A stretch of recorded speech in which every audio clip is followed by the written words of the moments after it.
इस चैप्टर को आगे बढ़ाते हुए हम लोग बहुत आगे बढ़ चुके हैं और इस चैप्टर के अंदर हम लोग आज एक और नया टॉपिक डिस्कस करेंगे। टॉपिक का नाम है the growth of mass nationalism. अब धीरे धीरे हम लोगों ने जैसे कुछ क्लास में जिसे मतलब पिछले कुछ क्लासों में हम लोगों ने पढ़ा है, आप लोगों ने देखा कि किस तरीके से हमारा मूवमेंट धीरे धीरे अंग्रेजों के खिलाफ मजबूत हो रहा था। हर प्रकार के लोग अब धीरे धीरे क्या हो रहे थे, प्रेरित हो रहे थे, जागरूक हो रहे थे और अब धीरे धीरे सबको ये समझ में आने लगा था कि अंग्रेजों को अल्टीमेटली यहाँ से उखाड़ के फेंक देना है, यानी कि यहाँ से भगा देना है।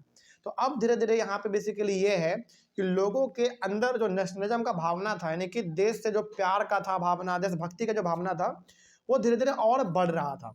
और आप खुद सोचो, जब लोग इस बारे में सोचेंगे कि अपने देश को आज़ाद कराना है तो क्या मूवमेंट छोटा होगा या बड़ा होगा? ऑब्वियस सी बात है, फिर लोग ज़्यादा जुड़ेंगे तो मूवमेंट जो होगा वो हमारा बड़ा ही होगा। अब वही बात यहाँ पे कहा गया है कि किस तरीके से हमारा नेशनलिज्म और ज़्यादा बढ़ने लगा। देखते हैं। After 1919 the struggle against British rule gradually became a mass movement.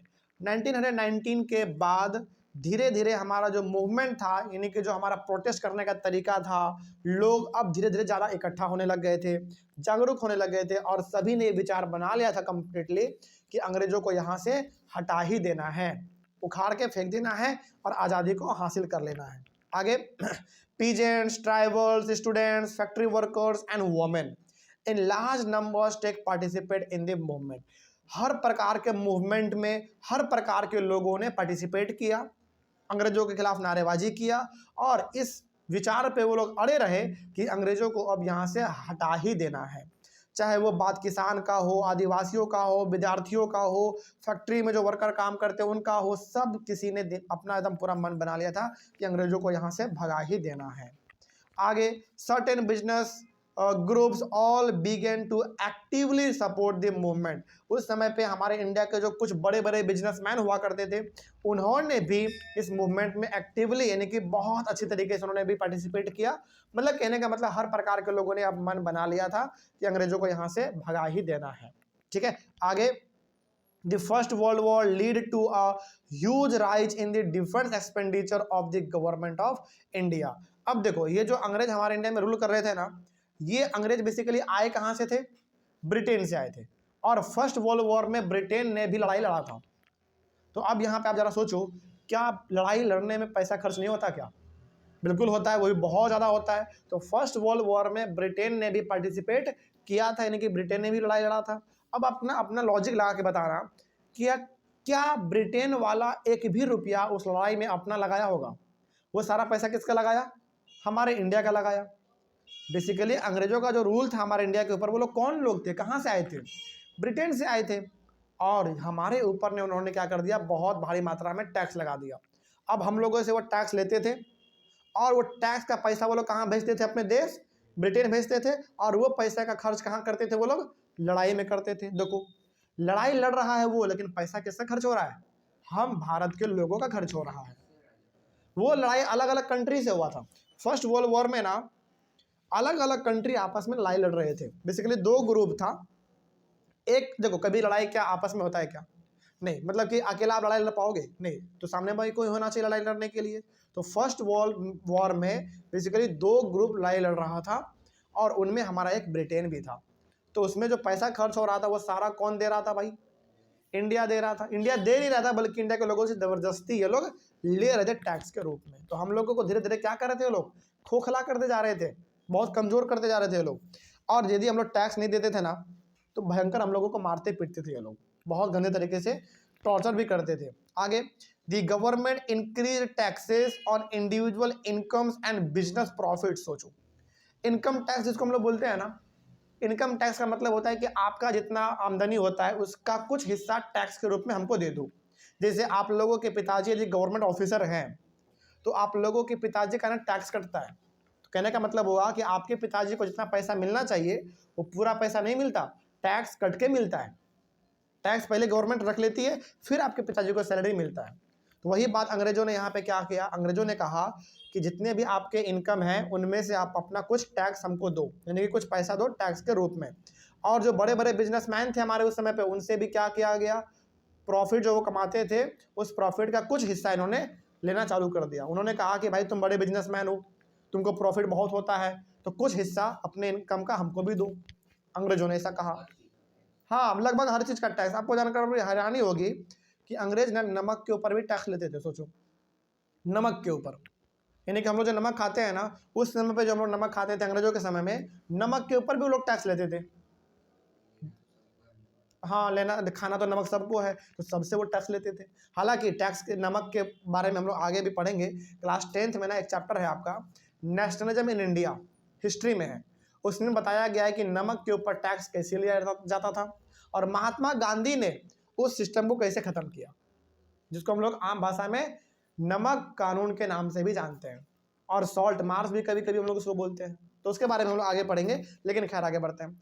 On the other hand, business groups earned huge profits from the war because the war created a demand for industrial goods like jute bags, cloth, etc. and caused a decline of imports from other countries into India. अब देखो, आम आदमी से tax तो अंग्रेज बड़ा भर भर के ले रहा था, लेकिन इस समय पे ना जो सबसे ज़्यादा प्रॉफिट यदि किसी को हुआ, वो इंडिया के बड़े बड़े बिजनेसमैन को हुआ। क्यों हुआ? क्योंकि देखो, आप लड़ाई लड़ रहे हैं, यानी कि अंग्रेज क्या कर रहा था? लड़ाई लड़ रहा था, फर्स्ट वर्ल्ड वॉर लड़ रहा था दूसरे से। तो बताओ, उसमें जो आर्मी है, क्या उस आर्मी को जूट बैग नहीं चाहिए क्या? यानी कि बैग नहीं चाहिए अपने सामानों को रखने के लिए? बिल्कुल चाहिए। क्या आर्मी को यूनिफॉर्म नहीं चाहिए क्या? बिल्कुल चाहिए। क्या जूता नहीं चाहिए? जूता भी चाहिए। तो कहने का मतलब ये सब जो सामान है, ये सब बना कौन रहा था बड़े लेवल पे? इंडिया के बड़े बड़े बिजनेसमैन बना रहे थे, और बिजनेसमैन से खरीद रहा था कौन? अंग्रेज खरीद रहा था। तो बताओ, इसमें प्रॉफिट सबसे ज़्यादा किसका हुआ अंग्रेजों के समय में? बिजनेसमैन को प्रॉफिट बहुत ज़्यादा हुआ था उस समय पे, और उस प्रॉफिट का कुछ हिस्सा कौन मांग लेता था? जबरदस्ती ब्रिटिश मांग लेता था। ठीक है, ये उस समय पे हुआ। आगे, so Indian industries expanded during the war. तो उतना ज़्यादा डिमांड था कपड़ों का, जूट बैग का, जूतों का, तो उस समय पे इंडिया का जो इंडस्ट्री था उसको बहुत ज़्यादा आगे बढ़ने का मौका मिला वॉर के समय में। ठीक है, क्योंकि वो लोग क्या करते थे? बेसिकली इंडस्ट्री में सामान बनाते थे, अंग्रेजों को बेचते थे। आगे, the war also leads the British to expand their army. और यहाँ पे अंग्रेजों का ना आपको बहुत गंदा तरीका बताते हैं क्या था। अब देखो, ब्रिटेन पड़ता है आपका यूरोप में। यूरोप आपका एक बहुत बड़ा कॉन्टिनेंट है, उसी के अंदर एक छोटा सा कंट्री है आपका ब्रिटेन। वहीं से ये लोग आए थे अंग्रेज हमारे इंडिया में रूल करने के लिए। अब ब्रिटेन क्या लड़ रहा था? फर्स्ट वर्ल्ड वॉर लड़ रहा था। अब ब्रिटेन के पास ना इतना आर्मी नहीं था कि वो अपने बलबूते फर्स्ट वर्ल्ड वॉर लड़ सके। तो वो आर्मी भर्ती कहाँ से किया? इंडिया से। इंडिया के अंदर नौजवान लोगों को, जो एडल्ट है, उसको जबरदस्ती पकड़ पकड़ के आर्मी में भरने लगा, और उसको जहाज में ठूस ठूस से कहाँ भेज दिया गया? ब्रिटेन भेज दिया गया कि भैया तुम क्या करोगे? हमारे लिए लड़ाई लड़ोगे फर्स्ट वर्ल्ड वॉर में। सोचो, तो बताओ, यहाँ पे आर्मी किसका बढ़ा? ब्रिटेन का आर्मी तो बढ़ गया, लेकिन नुकसान किसका हुआ?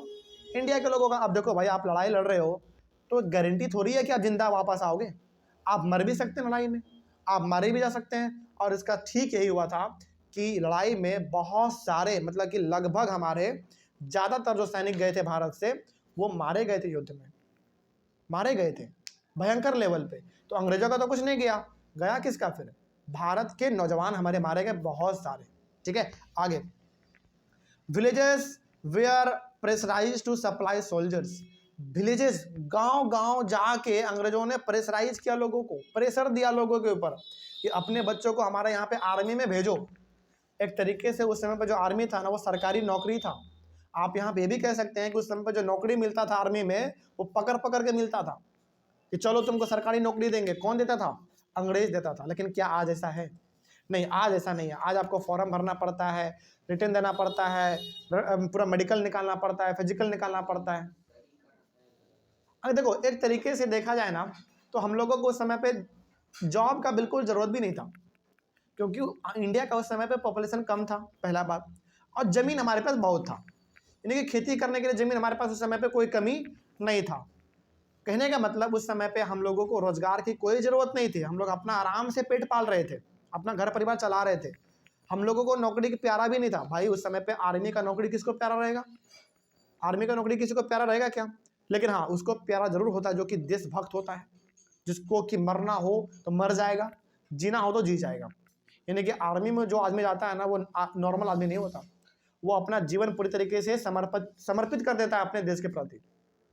तो उस समय पे जो बहुत ही जाबाज लोग थे, जो देश से बहुत प्यार करते थे कि चलो कोई बात नहीं, देश के लिए कुछ करना है, तो वो लोग आर्मी में जाते थे। बाकी आर्मी में बिल्कुल नहीं चाहते थे, और लोग भेजते भी नहीं थे अपने बच्चों को, क्योंकि डर रहता है ना, भाई आप मर भी सकते हैं या फिर आप जिंदा भी लौट सकते हैं। ठीक है, तो ये उस समय पे अंग्रेजों का कंडीशन था हमारे भारत में। आगे, तो गांव गांव गुजारते थे अंग्रेज, और घर घर जाके बोलते थे अपने बच्चों को कहाँ भेज दो, आर्मी में भेजो। ठीक है, और नहीं भेजते थे ना, जबरदस्ती पकड़ के आर्मी में भर्ती कर देते थे। भले उनका पैसा मिलता था, लेकिन जान जाएगा या फिर आप बच के आओगे या फिर जिंदा भी नहीं आओगे, इसका कोई गारंटी नहीं रहता था। आगे, a large number of soldiers were send to serve abroad. तो बहुत बड़े लेवल पे आर्मी में लोगों को भरा गया और उसको ब्रिटेन भेज दिया गया लड़ाई लड़ने के लिए।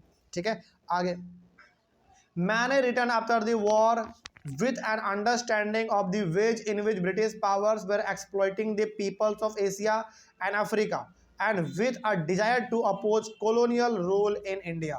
अब जितने भी हमारे नौजवान लोग आर्मी के तौर पे लड़ने के लिए गए थे वहाँ पे, कुछ तो मर गए, मतलब बहुत ज़्यादा मारे गए, जान से मारे गए, और कुछ जिंदा आ गए यहाँ पे वापस। अब जो लोग इंडिया वापस आए ना जिंदा, उनको असली रूप पता चल चुका था किसका, ब्रिटिश का। ब्रिटिश क्या बोल के भर्ती किया था आर्मी को कि सुविधा सब मिलेगा, खाना पीना बढ़िया मिलेगा, कोई भयंकर लड़ाई नहीं लड़ना है तुम लोगों को, आराम से अपना घर वापस आ जाओगे। लेकिन क्या वहाँ पे ऐसा कुछ था? नहीं। जो प्रॉमिस अंग्रेजों ने भारत में करके लोगों को आर्मी में भरा था, वो सारा प्रॉमिस उसका वहाँ पे फेल होता हुआ दिखा, सारा प्रॉमिस फेल हो गया। तो लोगों को लगा ना कि ये अंग्रेज बड़ा चातुर आदमी है, बड़ा चालाक आदमी है, ये बोलता कुछ और है, करता कुछ और है। तो जब ये लोग सैनिक जो कुछ बच गए हमारे सैनिक वॉर में, जो नहीं, मतलब कि जो नहीं मरे, जो जिंदा वापस आ गए इंडिया के अंदर, उनको अंग्रेज का असली रूप पता चला। और अब उन लोगों ने भी ठान लिया था कि अंग्रेजों को पूरी तरीके से बाहर निकाल के ही फेंकना है। कोई दिक्कत इसमें? चलिए आगे बढ़ते हैं। In 1917 there was a revolution in Russia. Russia में एक रेवोल्यूशन हुआ था, बेसिकली क्रांति चला था वहाँ के खराब सिस्टम के खिलाफ 1917 में। अब इसका रसिया का इफेक्ट इंडिया में क्या पड़ा, देखो। News about peasants and workers struggles in Russia also develop a desire to oppose colonial rule in India. देखो, रसिया के अंदर भी अंग्रेजों का कब्जा था, याद रखना इस बात को। रसिया के अंदर भी अंग्रेजों का कब्जा था, वो भी वहाँ पर रूल करते थे। लेकिन रसिया के छोटे मोटे किसानों ने, वहाँ के लोगों ने क्या किया, अंग्रेजों के खिलाफ एक रेवोल्यूशन छेड़ दिया, एक लड़ाई छेड़ दिया। तो इस तरीके से इंडिया के लोगों को एक प्रेरणा मिला कि जब रसिया का लोग अंग्रेजों के खिलाफ लड़ाई लड़ सकता है, तो हम इंडिया के लोग क्यों नहीं लड़ सकते। तो एक तरीके से इंडिया के लोगों को प्रेरणा मिला, कहाँ से, रसिया से। तो इस तरीके से हम लोग क्या होते जा रहे थे, दिन पर दिन मजबूत होते जा रहे थे, अपने अंदर गुस्सा बढ़ रहा था। और एक समय ऐसा जरूर आया कि जब हम लोगों ने अंग्रेजों को यहाँ से भगा दिया। लेकिन आगे हम लोग पढ़ेंगे। चलिए, लेकिन क्या यहाँ तक जो हम लोगों ने पढ़ा अपने चैप्टर में, क्या कहीं पर अभी तक महात्मा गांधी जी का जिक्र हुआ क्या? ऑफिशियली, मतलब बड़े तौर पे नहीं हुआ ना। लेकिन अब हमारा महात्मा गांधी जी का भी इसमें जिक्र होगा, लेकिन अगले वाले टॉपिक से हम लोग स्टार्ट करेंगे। चलिए, मिलते हैं हम लोग अपने अगले वाले क्लास में। Thank you very much.